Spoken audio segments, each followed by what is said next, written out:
Saudara-saudara yang terkasih, Shalom.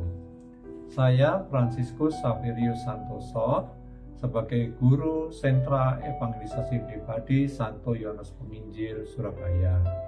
Pada kesempatan ini, kita akan merenungkan bacaan Injil yang diambil dari kitab Lukas bab 5 ayat 27 sampai 32. Namun sebelum kita sampai kepada Injil Lukas tersebut, kita akan sedikit melihat Yesaya bab 58. Di dalam Yesaya 58 ini, itu berbicara tentang kesalehan hidup sejati. Yang bagi bangsa Israel, kesalehan hidup itu dimaknai hanya sebatas rajin menjalankan peribadatan, rajin menjalankan aturan-aturan keagamaan ataupun hukum-hukum keagamaan, rajin menjalankan tradisi-tradisi ataupun puasa di dalam keagamaan mereka. Sedangkan makna yang esensial, makna yang mendasar, pesan yang mendasar dari kitab Taurat itu sendiri hampir-hampir tidak tersentuh oleh mereka, sehingga mereka tidak bisa menjadi pelaku daripada hukum Taurat itu.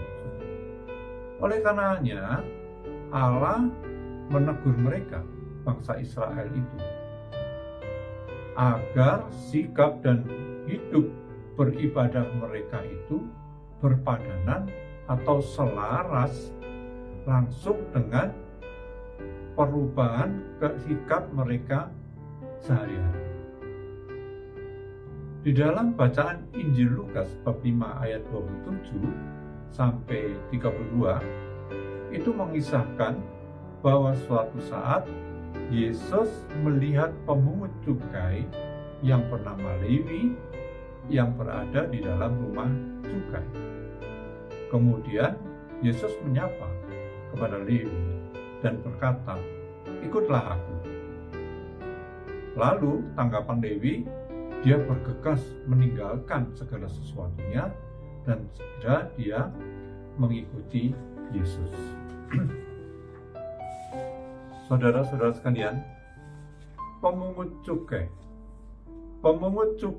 itu bagi orang-orang Yahudi adalah orang-orang yang sangat dibenci karena mereka memungut cukai berlipat-lipat. Dia berpihak kepada pihak penjajah, dalam hal ini bangsa Romawi. Dia begitu menyengsarakan kehidupan bangsa Yahudi. Oleh karena itulah mereka dianggap sebagai orang-orang yang berdosa, dan oleh karena itu pula lah dia harus dihindari dan dijauhi. Oleh karena itulah ketika para Farisi dan ahli-ahli Taurat melihat Yesus dan murid-muridnya datang ke perjamuan dengan para pemungut cukai, maka para Farisi itu dan imam-imam itu menjadi bersungut-sungut karena dia menganggap apa yang dilakukan Yesus itu sebagai suatu tindakan yang sangat tercela dan sangat merendahkan harga diri mereka. Kemudian orang-orang Farisi itu bertanya kepada Yesus, "Mengapa kamu makan dan minum bersama-sama dengan mereka, para pemungut cukai itu? Bukankah mereka orang-orang yang berdosa?" Maka Yesus menjawab kepada mereka, "Bukan orang sehat yang memerlukan tabib, tetapi orang sakit. Aku datang bukan untuk memanggil orang benar, tetapi untuk orang berdosa, supaya mereka bertobat dan mereka memperoleh keselamatan di dalam hidupnya.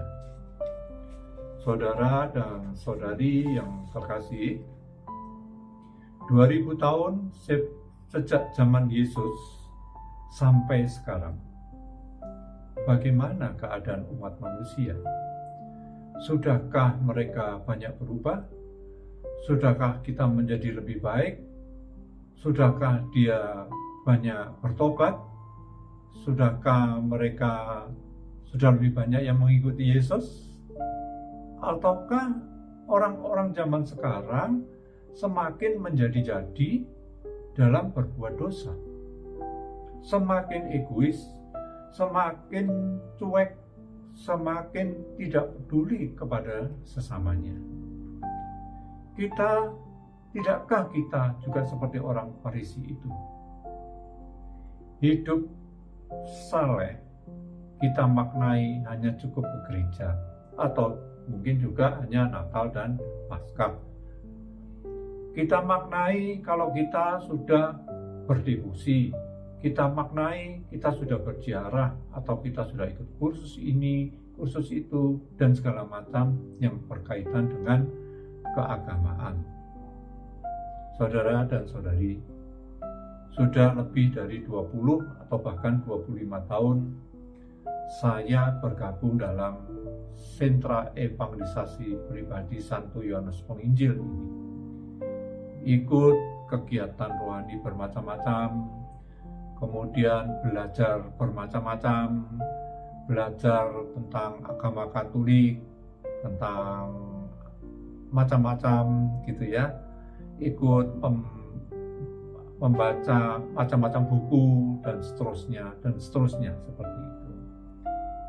Namun di sepanjang usaha-usaha saya itu tadi, yang macam-macam itu, saya pun tidak jarang mengalami pasang surut di dalam keimanan saya.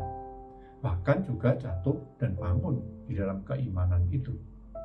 Jatuh bangun di dalam berjalan bersama sang sabda itu. Kenapa? Ternyata menjadi pelaku daripada sang sabda itu tidak mudah. Membacanya memang mudah, mendengarkannya memang mudah, tapi menjadi pelaku daripada sang sabda atau menjadi pelaku daripada firman Allah itu sama sekali tidaklah mudah seperti itu. Sampai suatu saat saya mengalami kekeringan rohani atau yang disebut isolasi itu.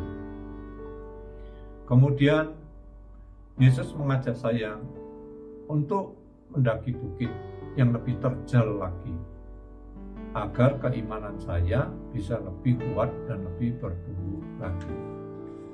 Sudah 5 tahun ajakan itu saya lakukan, saudara-saudara sekalian. Apa ajakan itu? Yesus mengatakan, ayo ikutlah aku, katanya.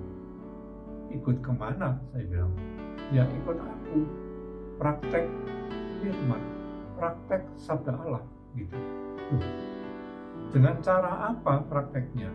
Yaitu ayo ikut turun ke lapangan, keluar masuk tempat yang kumuh, gang-gang yang sempit, yang becek, seperti itu ya.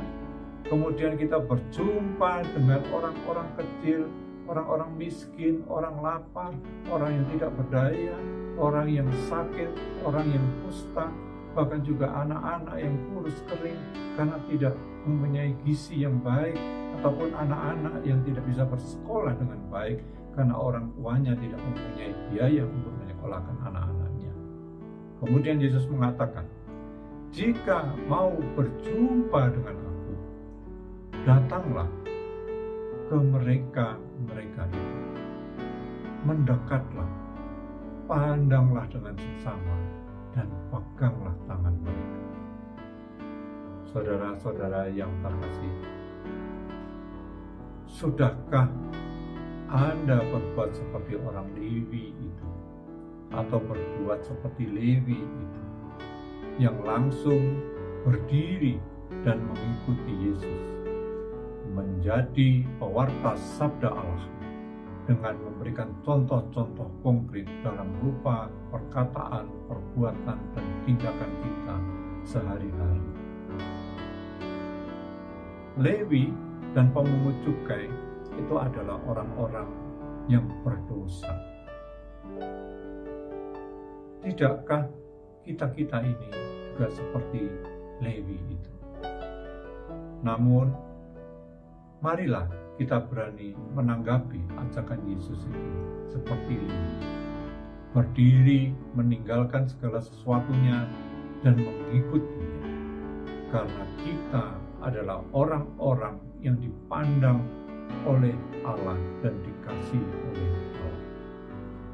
Semua itu kita harus berani menanggapi dan menyambut ajakan itu